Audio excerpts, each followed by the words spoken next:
people tend to have this very heroic image of themselves. Like, this is what I would do if I was in combat, but the reality of it is 99% of people who have never been in combat would shit their pants and die immediately.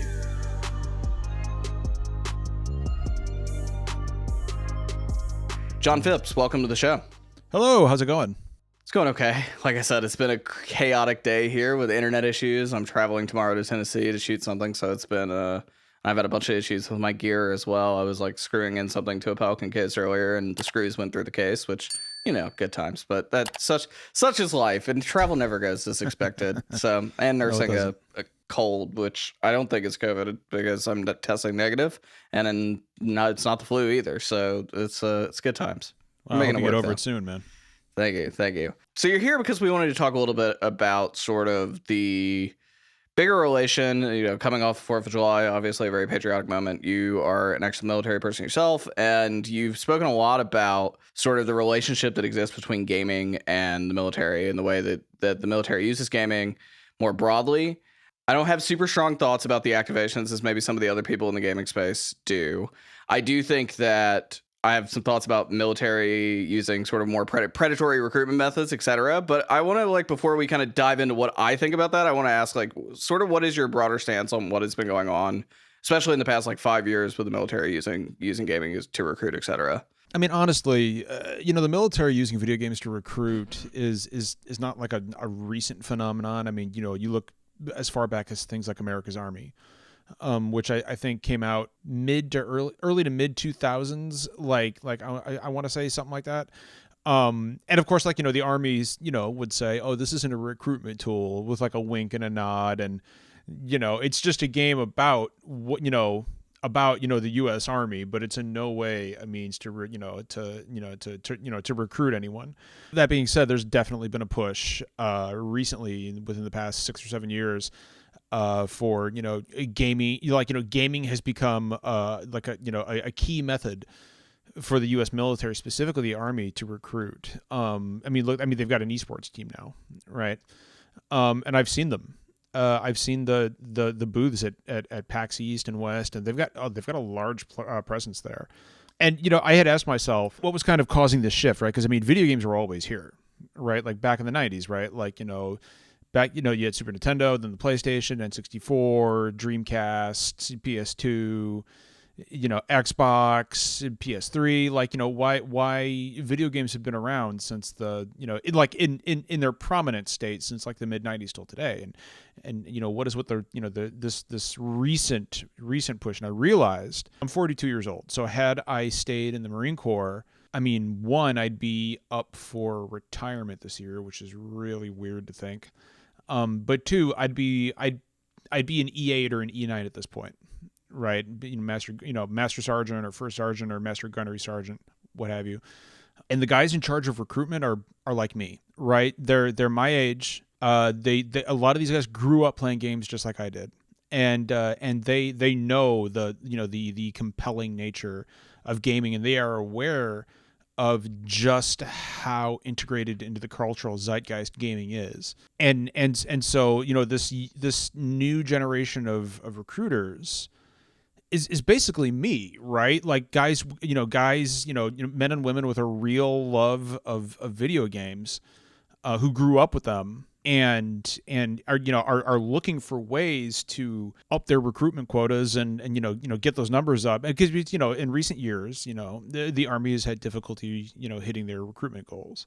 So what are you going to do to speak to this new generation of would be soldiers, right? Well, most of them love video games. And so that to me is the natural, kind of a natural segue from, high-speed commercials with, guys, running through obstacle courses. Well, let's start an esports team. And again, right, they say, oh, the esports team isn't for recruiting, but it's it is though, because it's weird, right? Because it's showing kids a very, very, very, very, very, very, very, very, very vertical slice of Army life that they will almost certainly never get to experience themselves, right? For example, and like there's already so many logistical questions behind what the Army esports team is actually supposed to accomplish. Like, for example, there's a rule in the Army that you cannot make a certain amount of money. Well, there's a rule in the military that you can't make a certain amount of money. If you make or are awarded a certain amount of money, you have to EIS because, let's say, Joe Schmuckatelli, Army PFC suddenly wins $1 million. Right. Well, at that point, the worry is, well, I'm just going to bribe my commanders and get out of anything I want. So those soldiers, if the esports team wins, like let's say like an Apex tournament, right? Who gets that money? Who gets the purse? It's not the soldier.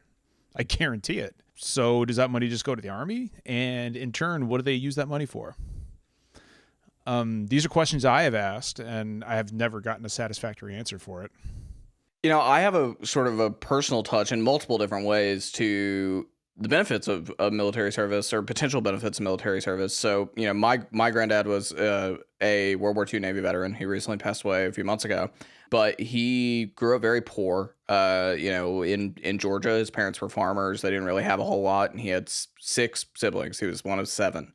And so, their ability to send anyone to college, et cetera, was basically non-existent. And both my great uncle and my grandfather both were World War II veterans. My great uncle fought in Europe during World War II, and this is part of the Army. And my grandfather fought in the Pacific as a part of World War II as well in the Navy. And my grandfather was able to, after post, was able to go to college and actually go to the University of Georgia and use his GI Bill hours basically to pursue an education and better his life. The same, my fiance is, her dad was a Vietnam vet. She's been able to use a bunch of the Hazelwood hours, etc. And I personally actually almost joined the military in right before I got into esports as a journalist and had this career take off for me because I too didn't come from much and basically needed some way to pay for the education I wanted and came extremely close to enlisting the Navy as an engineer because I thought that was the way to get it.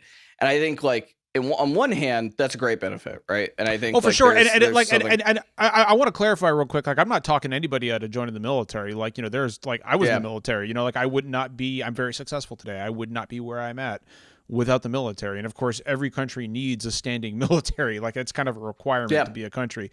So I wanted to clarify that, I wasn't trying to talk anybody. I've just got some fundamental questions as to what the Army is doing in regards to its recruitment methods. Well, so do I. And that's where I was going with that. I was giving a little bit of preamble to basically say, I think what's concerning about that is when you get to the point where the military is the only destination for people that want to betterment and improve their lives, right? And that's always not right with me. Outside of just video games and the tactics that they use now to video games, which obviously just expands their reach, as you were just talking about. But I think the balance, I think this is what we're going to talk about throughout this whole episode, is this hard balance of yes, there are benefits and patriotism and everything else. And I think you run into this a lot with the type of content you create when you talk about these things.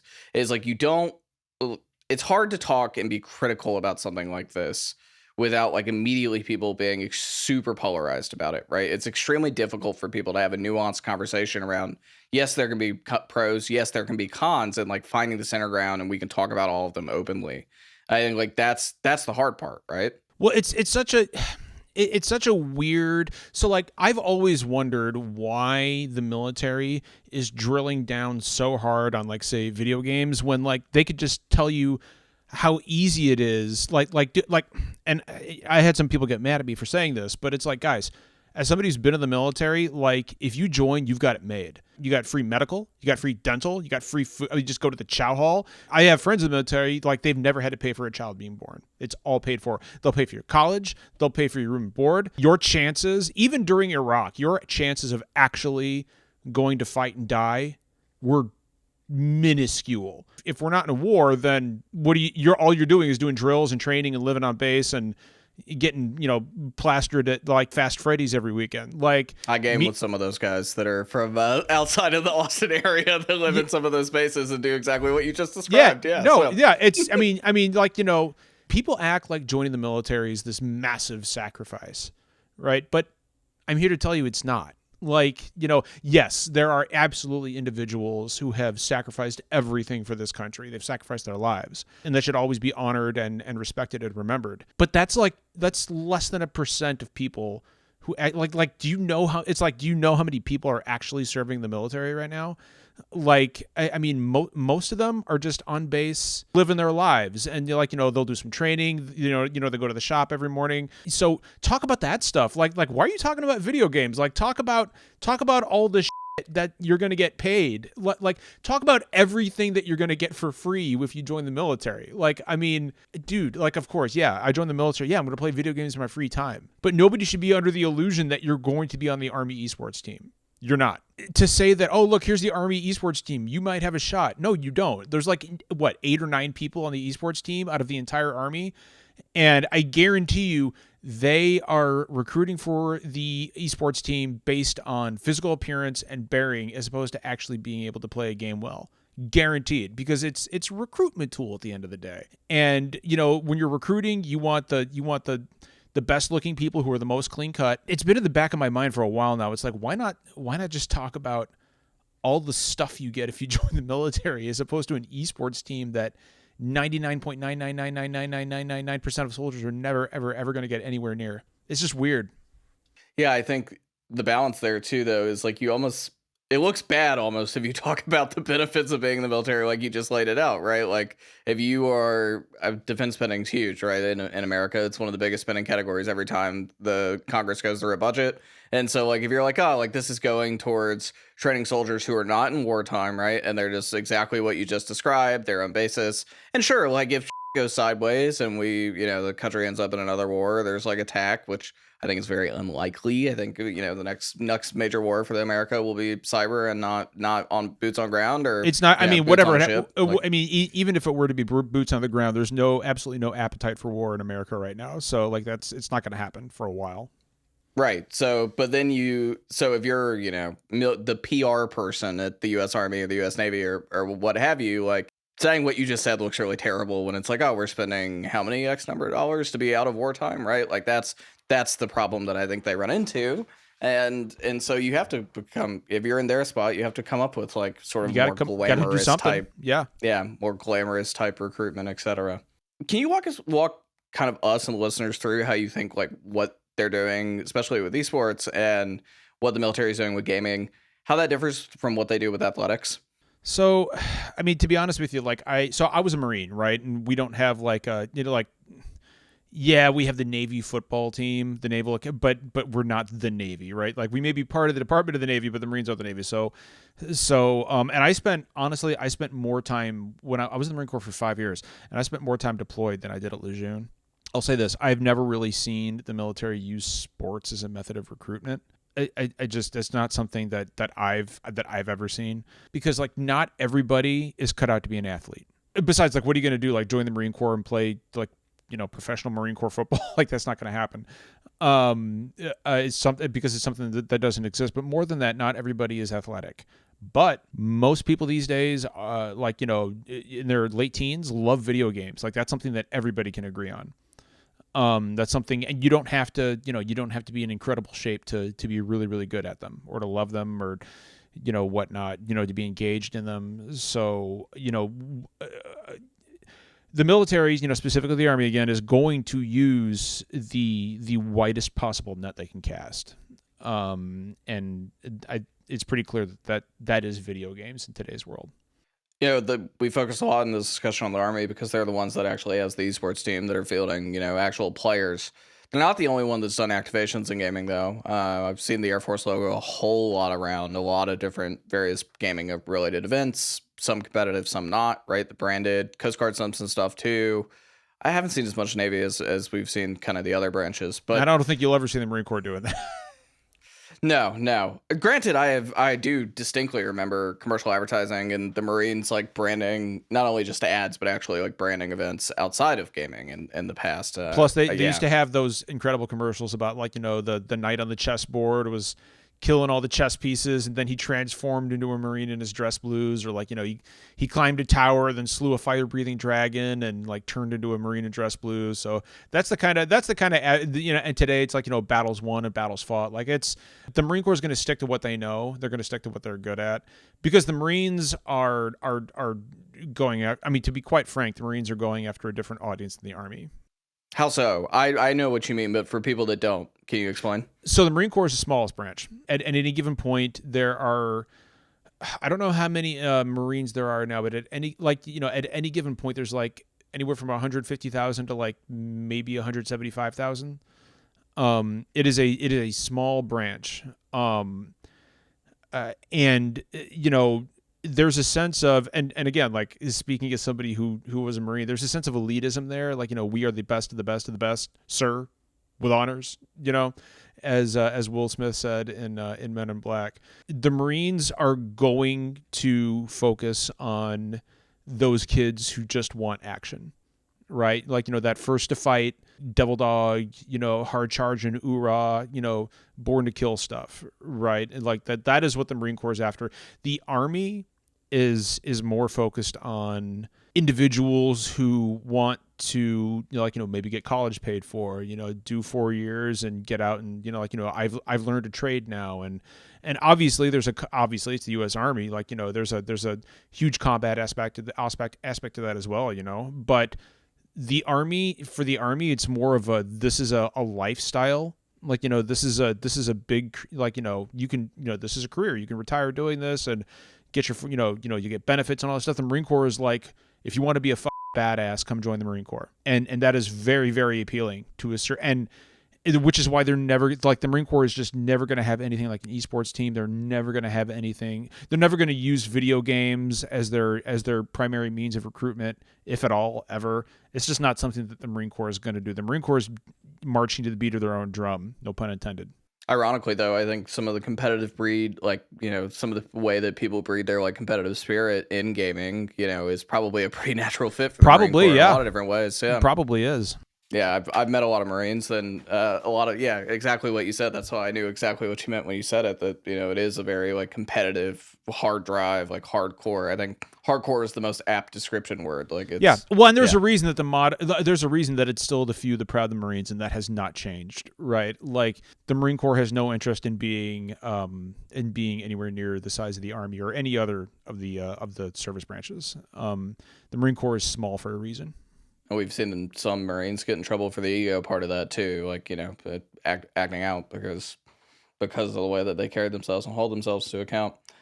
I think I want to circle back on what I was saying earlier in the discussion topic around this, because I know you've received criticism, and I know of plenty of other people that have, where it's like being able to talk about this in a nuanced way. And I want to ask you how we do that, right? Because I think a lot of people, when you start talking out against the military, it immediately becomes that you're like some anti-government pig, and like you know, like, don't, plenty of people, and I feel this way, I think it's very possible to both love America and also like critique America, right, and want better for it, and want to, and same goes for the military. And I think, like, it's unfortunately there's not a lot of nuance there. People get really, really upset really quickly. So how do you think we have a more educated, nuanced discussion on this? Well, I mean, people got to remember that, you know, being able to criticize our government and live is what sets us apart from North Korea. I'll use a video game analogy for this. Like, I love Final Fantasy. If, like, you know, it's not readily apparent if you look behind me, but I'm a huge Final Fantasy fan. But I've also been critical of the franchise in the past, because the things that we love won't get better unless we criticize them. If we don't criticize the things we love, then eventually they become stale, and nothing ever changes, right? And there are some people who conflate criticism with, oh, you hate America, or like, you know, oh, if you don't like it here, then move. And it's like, well, no, that's not what I'm saying. Like, I live here. That's why I'm criticizing it. Like, I'm not criticizing it because I want to leave. I really like being here. Like, I'm criticizing it because there are things we could be doing better, and there's nothing wrong with saying that. You know, like, I served, you know, I was in Iraq. I deployed to Iraq twice, to Fallujah both times. And, I'm very critical of the war in Iraq. Like, I know guys like Gunnery Sergeant Ronald Baum, Corporal Belchick, who are, Staff Sergeant Mack. These guys are dead now and they shouldn't be. And like, I'm older now than Gunny Baum was when he was killed, which is like weird to think about. And these guys should all be alive. That has, like, to me, that is actually the definition of patriotism. Is, I want the best for my brothers and my sisters in the military, and there's nothing more patriotic than wanting your troops to come home safely, right? Like, nobody wants to go over there and get killed. And and I've been criticized for just saying, oh, the Iraq War was built on a lie. Like, it was like, the whole thing was, was garbage. We were over there for bullshit reasons. And a lot of U.S. troops and a lot of Iraqi civilians are dead for literally nothing. Oh, but we did a good thing by overthrowing Saddam. It's like, Saddam would have imploded. What was he going to do? Like, he didn't have nuclear weapons. He didn't have weapons of mass destruction. And barely had chemical weapons in many instances. Yeah, either, like, I'm not sitting here saying that it's a bad thing that he's dead. I think it's a very good thing that he's dead. But at what cost? That's no consolation to wives and mothers and children and fathers who have lost loved ones. They don't give a shit that Saddam is dead. It's not worth it to them. So why is it worth it to you? I find that the biggest criticism comes from people who don't have any skin in the game whatsoever. I was just about to say that. Yeah, I think it's the people that have in their head this like very straightforward view of like what it means to be a patriot and what it means to support the military, etc. It's not often the people that are veterans themselves or the people that have loved ones in the military or have lost loved ones in military service, etc. Right? Like, it's usually the people dissociated. It's why I go out of my way not to, like, for example, park in, this parking spot at Lowe's is reserved for veterans. I go out of my way not to park in these things because that's not why anybody should join the military. And if you're in the military because you want people to thank you for your service, then you don't belong in the military. And like you said, people have this idea that Marines, for example, are these invincible warriors, but they're not. They're just people like you and me, and a lot of them are dead now who shouldn't be. And that sucks, man. Like, that's awful. That's terrible. But yeah, I don't know, man. Like, I have had just the most incredible messages, like just the most insane threats sent to me for like over like, over my opinions on Call of Duty and 6 Days in Fallujah. It's like, is this worth it to you guys? Like, I just don't get the mentality. Yeah, I guess the follow-up of that would be like, how do we better educate, right? Or is it just lost cause? Are there always going to be people like that? It's a lost cause. Nope. I gave up trying to educate people on that because, honestly, people, there's a saying, to see what's in front of one's nose needs a constant struggle. And, I can talk till I'm blue in the face. Some people might listen, some people might not. But at the end of the day, like, it's not my responsibility, or frankly anyone else's responsibility, to educate these people. It's their responsibility to educate themselves. And, I've wasted too much breath and too much of my time trying to talk to people about this. I mean, I almost didn't come because I knew we were going to talk about 6 Days in Fallujah, which I'm fine to talk about. But I made up my mind that this is probably the last time I'm going to talk about that publicly because it's just not worth it. I didn't want to get to the aspect of just glorifying, like, games glorifying war, right? Like, I grew up a COD player, I've had a lot of time with that franchise, still play Counter-Strike, etc. And I think, like, I am not one of the video games cause violence people. Like, and I've been kind of in the weeds of that argument. I mean, I think it's out of shot for the people that are watching this on YouTube. So I'll explain. On my wall, I was one of the 2 reporters that reported on the Jacksonville shooting and actually got the story right. There were only 2 of us. And on my wall is an ESPN The Magazine spread that is basically breaking that down. And I remember when that happened in 2018, when the Jacksonville shooting happened, that there was pretty significant outrage on both sides of the political aisle, the left and the right. The video games caused violence. And the shooting happened, just for clarity, I'm pretty sure I mentioned on the show, the shooting happened in a Madden tournament. This is not like I remember that. This is not it's not an FPS tournament. It's a Madden tournament. Like, I don't think the football game impacted the mentality of the shooter. I can tell you it didn't, as someone who reported on his life and got down into the weeds why, his torn relationship with his family, etc., and all the other things that had doctors extremely concerned before everything happened. The problem with a lot of the war video games is, and I think we've seen this, what you were saying just with 6 Days of Fallujah, like some of these games are getting like hyper realistic about war, and they do glorify war in a lot of different ways that is, from that point of view, concerning. I don't think it's breeding violence, but I think it's like, yeah, it's not great. So I do believe, just like in movies, I believe there is a place for war in video games, right? I actually wrote an article in 2017 for Polygon about how about how, like Call of Duty is not training your kid to fire a weapon better. It's just not. If you've ever played Call of Duty and if you've ever, after you've held an M16, the idea is ludicrous, right? Like it's laughable to the point of just pure insanity. I think that there is a place for depictions of war in video games, and a really good example of a game that I felt did it right was Spec Ops: The Line. Which really I like Spec Ops series a lot. I grew up on those series of games. Well, like, it really got into the psychological horror behind warfare. Like, it showed you what, for example, Willie Pete does to the human body. It melts you from the inside. Like you die melting from white phosphorus. While in, Call of Duty multiplayer, it's a kill streak bonus. It's a kill streak and COD 4, you start coughing. And it's like, that's not what Willie Pete does. So I've got no problem with war games. Like, I don't play them because I'm not interested, but I've got no problem with them. I just think that if you are going to use a weapon of war that many nations refuse to use due to what it does to the human body, like some nations consider it a war crime, you should depict that weapon accurately. And I'm sure we'll get into 6 Days in Fallujah in a minute, but I've got opinions on that one, as I'm sure you're aware. There's a time and place for everything. There's absolutely a place for war in video games. I just think you got to do it responsibly.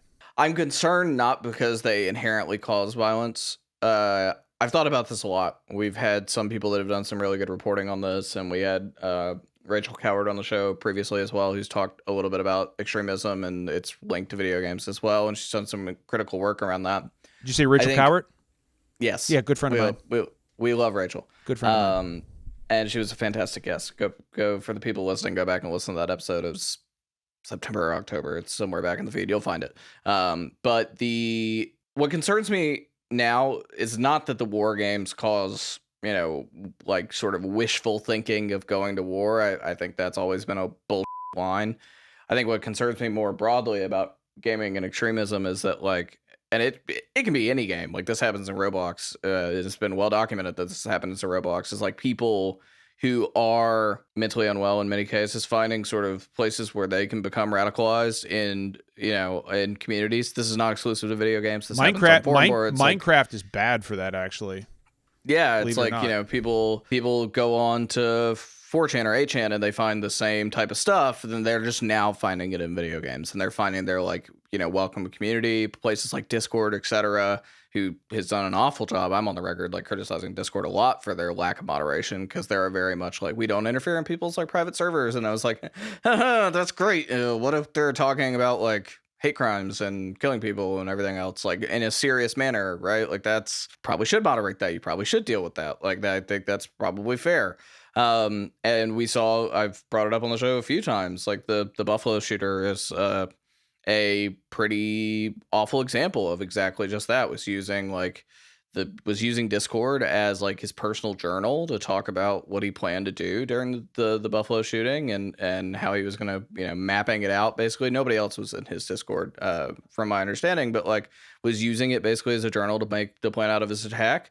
He body cam live stream, and actually, what you just said earlier, was holding the gun like you do in a war game, not like you do in real life, which is if you're a trained soldier and someone that knows how to shoot an AR. So that's what concerns me. It's not that the games themselves are causing the problems, it's that some of the games are becoming sort of havens for this type of behavior.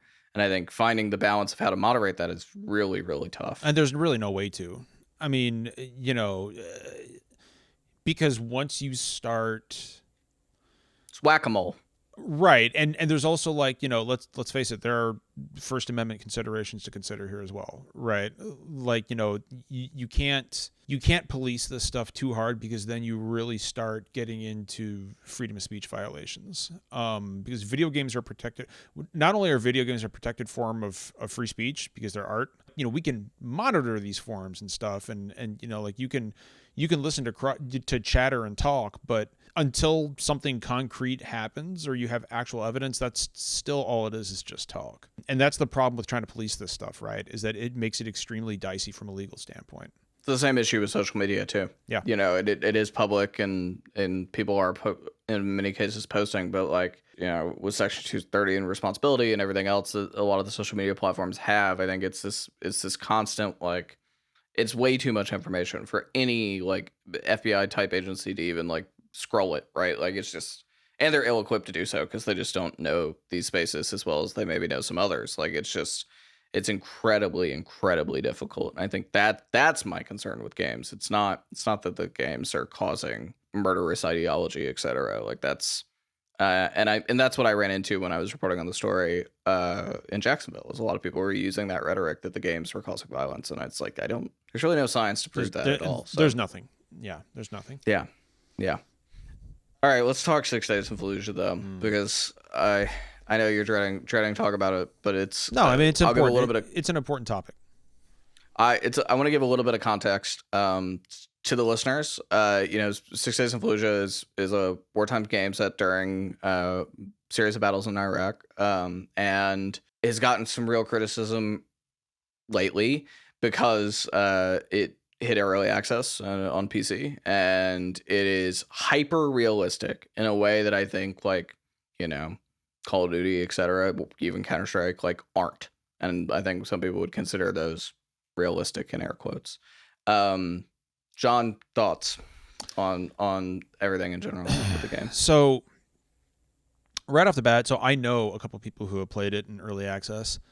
And what's funny about all the controversy about 6 Days in Fallujah is that at the end of the day, it is an extremely janky, not very well polished experience. It's not a very impressive game from a gameplay standpoint. But who cares about any of that, right? Like, what people are talking about is what is depicted there. And there are real Marines in the game with real stories to tell about what happened in Fallujah. And, there's been a lot of talk back and forth about whether or not this is appropriate. Like, people have said, oh, John, you want them to cancel the game. I don't want them to cancel the game. I've never said once, cancel 6 Days in Fallujah. I've never once said this game needs to be canceled. What I have said is that I think this game is a really bad idea because, the developer has said that, we will take you to the battlefield in Fallujah. We will transport you as close to Fallujah as you can possibly get without actually being there. Now, as somebody who was in Fallujah and was wounded in Fallujah, one, that's bull. Like, that's just not going to happen. Two, you've now made a promise that you cannot deliver on. I've heard some people come back at me with, well, what about, like, letters from Iwo Jima or Saving Private Ryan, John? Like, these games, or these movies told meaningful stories about World War II. And I'm like, okay, but Hacksaw Ridge too. Yeah, some of the others, but it's like, okay, so one, those movies used those wars as a backdrop, but they're telling fictitious events. Like, Private Ryan never existed. That's it's just a movie. And more than that, Saving Private Ryan never promised to, like, take you to Normandy. It never made that promise. In a movie, you are a passive observer as opposed to a video game where you are an active participant. And when you tell me, and this is a quote from the, Peter Tamte, the head of the studio, when you tell me that people don't want to play as an Iraqi civilian because people don't care about those stories, what you've just told me is that you don't care about those stories. Well, and you are not responsible enough to handle the subject matter in the way that it needs to be handled. Because, and again, like, people get pissed off at me when I say this, but U.S. media has a really, really weird hang up about portraying the U.S. military as the antagonists. Notice I didn't say villains, I said antagonists, which in Iraq we absolutely were. That's a fact. Like we were the antagonists. We invaded Iraq. We were the invaders. That is not to dismiss the story, the very real stories of heroism and sacrifice, the part of the U.S. troops. Like I walked with heroes, right? Like some of the most heroic men and women in my life are I've ever known are individuals that I encountered in Fallujah. But that doesn't erase the fact that none of us should have been there to begin with. Yeah, I'm a huge System of a Down fan, very like anti-Iraq counterculture part of their music in the early 2000s, which I grew up on, and it's it's exactly, I think, what they point out, which is like, well, why don't the presidents fight the war? Why do they always send the poor, right? Like they're sending boot soldiers to go fight something that is highly politically motivated. I think this war is very unique, not totally unique, but very unique in that specific circumstance, right? Where it's like, and like that's what you're doing with. Somebody said, well, John, you don't have a problem with World War II games. And I'm like, okay, we were attacked in World War II. Like the Japanese bombed Pearl Harbor. That's what got us into World War II. We were not an antagonistic invading force. We had been attacked and we entered the war on that premise.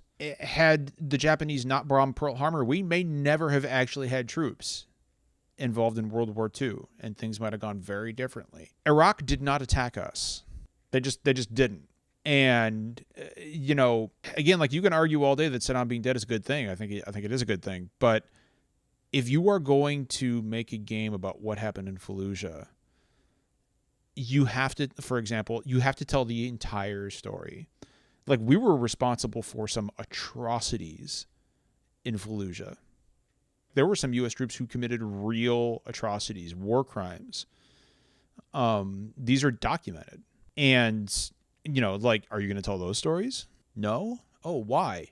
Because that doesn't fit the narrative of your war game. This is why I separate games for like 6 Days in Fallujah from like Spec Ops: The Line. Because Spec Ops: The Line is not that's an example of a game that is not afraid to shy away from these subjects. And I don't want people to cancel 6 Days in Fallujah. You are free. This is America. You can make whatever game you want. I just don't think that this studio is responsible enough to tell the story. And that's not the fault of the Marines who were involved in telling their stories. It's not their fault. This is on the studio.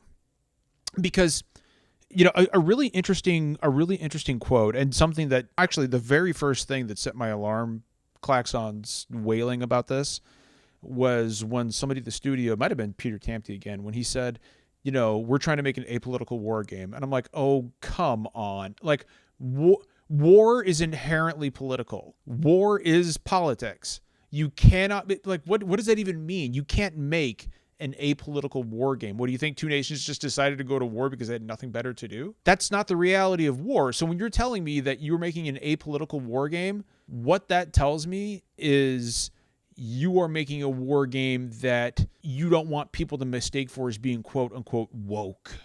Like that is what you are trying to do. And, and because people, again, are just so afraid of telling the entire story about the Iraq war. They're like, okay, well, we have to say that this game is apolitical because then, like, our audience, which, come on, we all know the audience that 6 Days in Fallujah is catering to.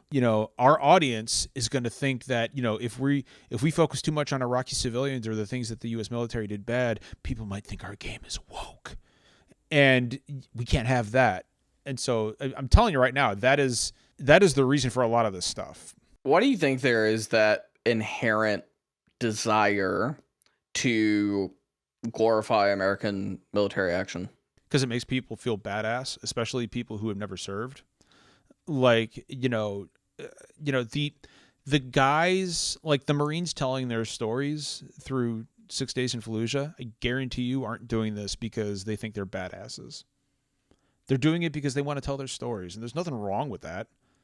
There's nothing wrong with that. They're not the ones making the game. They're just telling their stories. I would say almost uniformly, it's people who have never served who like to think that they would be the guy pulling a pin on a grenade, with their teeth and, turning back and screaming to their platoon, "Come on, you bastards! Do you want to live forever?" Like everybody's got this. When you look in the mirror, everybody looks at themselves as like the main character of their own story, right? And people tend to have this very heroic image of themselves, like this is what I would do if I was in combat, But the reality of it is 99% of people who have never been in combat would shit their pants and die immediately. This is a way for people to act out fantasies, but that's all they are fantasies. I told somebody once, if you could actually create a video game that gives you the experience, like the true and honest experience of being on a battlefield, take that thing and throw it into the deepest part of the ocean. Don't subject anyone to that. Because as somebody who's been to war, I'm telling you right now, 1, 6 days in Fallujah isn't going to do it for you. And 2, you don't want it to. You don't want to be anywhere near that. I promise you. And anybody who says, "Yeah, man, I love to go to war," well, there's something wrong in the head with you. Nobody wants to go to war. And if you do want to go to war, then you need to be examined by a professional because you're a sociopath. I think the other concern is that subjecting people to, especially as we get more realistic warlike games and virtual reality, etc., is subjecting people to potential PTSD, right? Secondary PTSD from media. I struggled and I went to therapy for this. I wasn't even there when the shooting happened. With the Jacksonville shooting, I had to watch so many of the videos and imagery and everything else that other people had when that happened, and got my hands on some stuff that never made the public. I found myself dreaming at night that I was in a restaurant where I was being shot at, right, and dying. And I wasn't even there when it happened, much less being, a victim of the situation. And I'm just the reporter, consuming media of it. And I think some of the same potential risk exist here if you start getting into real wartime VR experiences that go a little bit too hyper realistic, where it's you could encounter not the same as an actual veteran who was there, but some of the same potential symptoms, etc., of PTSD. It's still weird. It's still weird for me to hear fireworks. Because I've had to listen to a video gunshot so many damn times for reporting purposes. The other piece of the puzzle here is people get so defensive over this stuff. Because of my criticizing 6 Days in Fallujah, I've had people claim I never served. I've had people claim I was never wounded. I've had people claim I never saw combat. Members of my family have had sexual assault threats. I've had death threats, all because I criticized a video game. Hey, guys, that's your audience. That's your audience. This is the audience that you are making this game for. So think real long and hard about who you're catering to. And which is why, I tend to, I'm making an exception tonight, but I tend not to talk about this stuff anymore, just because it's not worth it. It's not worth the bullshit. It's not worth the hassle. It's, because at the end of the day, I'm not going to look, I realize I'm not going to change anyone's mind. If you are dead set on this, then whatever, go play 6 Days in Fallujah. I don't care. Have fun. Knock yourself out. I'm not going to play it. To me, it's just grossly irresponsible. Not only for all of those, I like to say that there is no such thing as a good war, only a justified war. And war is just inherently bad all around, but sometimes it's necessary. I mean, you're making your heroic, badass war game about a war that, quite frankly, did not need to be fought and resulted in a lot of innocent people getting killed on both sides. Crazy to me that's still a controversial opinion, by the way, with everything we know as a society now. But I agree with you. And and the response for questioning that is, well, I hope he gets sexually assaulted. And it's oh, okay. That is the level of discourse we're at now. This is a question from Prime. Do you think that there is an artful and correct way to depict real military events from the war in the Middle East? Yes, I do. But you have to talk about the reasons that got us to Iraq in the first place. Now Afghanistan is kind of a different story, right? Because 9/11 was planned and orchestrated from Afghan soil, and we gave the leaders of the Taliban a chance to turn Bin Laden over. They didn't, because Bin Laden was married to Muhammad Omar's daughter. So, and of course, according to the Pashtun traditions of, hospitality and Melmastia. They just weren't going to hand bin Laden over. Even though that there were members of the core Taliban leadership who were like, what are we doing? We need to get rid of this guy. We're going to get flattened.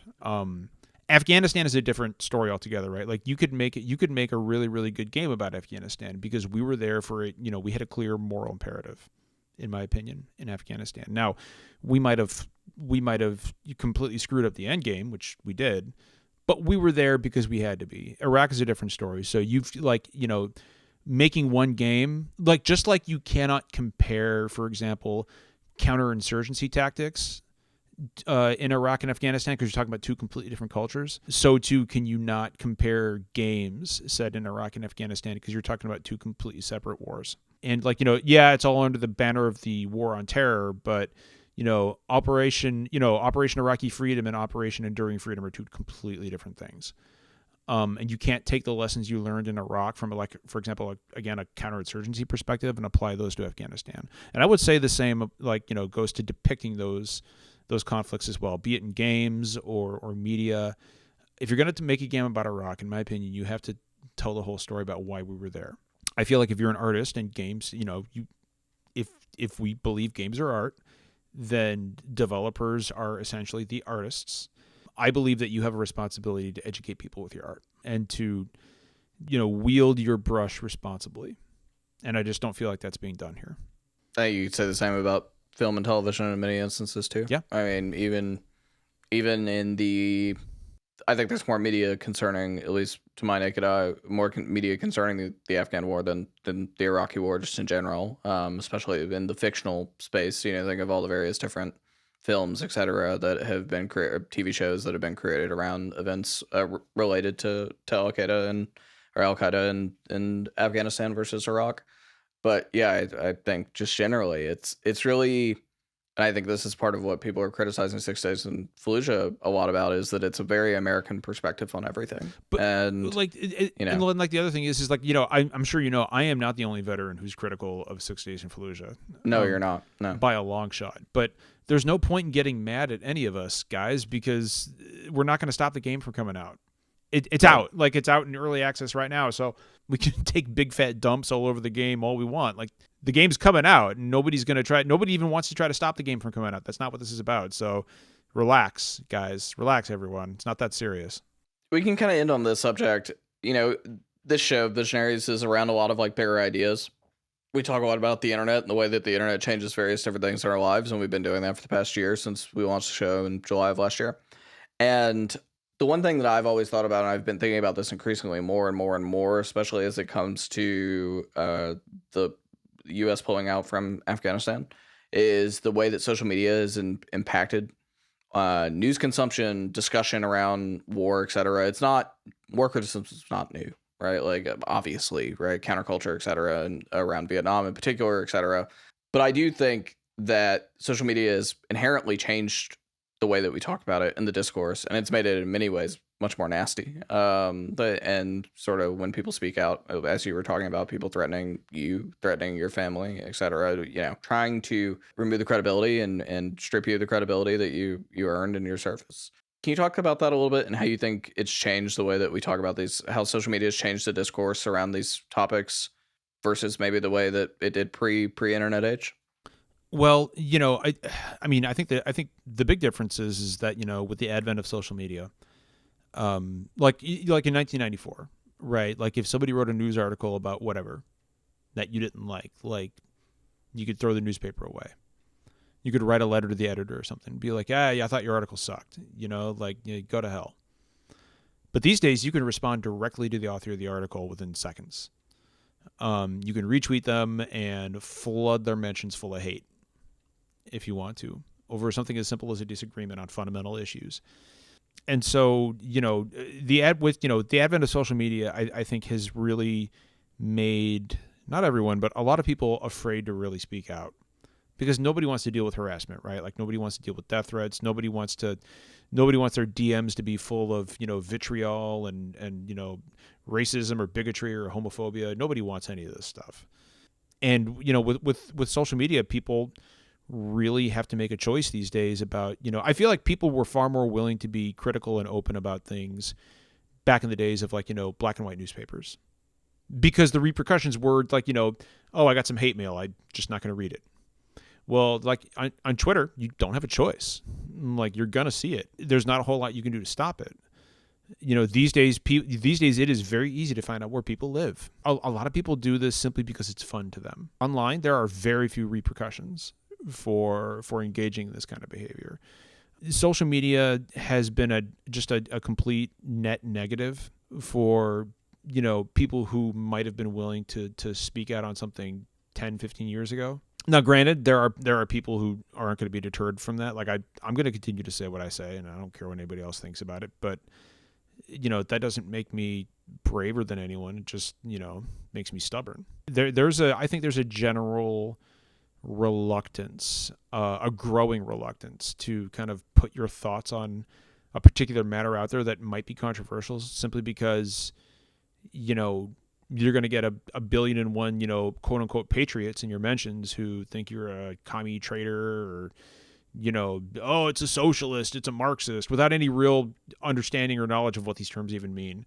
They're just parroting them because, they saw cat turd or someone say it, which, again, like, the fact that one of the key leaders of thought on the right is a guy named Cat Turd should tell you I thought he was parodying account for a long time. He definitely isn't. No, yeah. that's kind of like that's where we find ourselves now, is we got guys named Cat Turd leading the discourse online. So it's a really, really cool place to be in.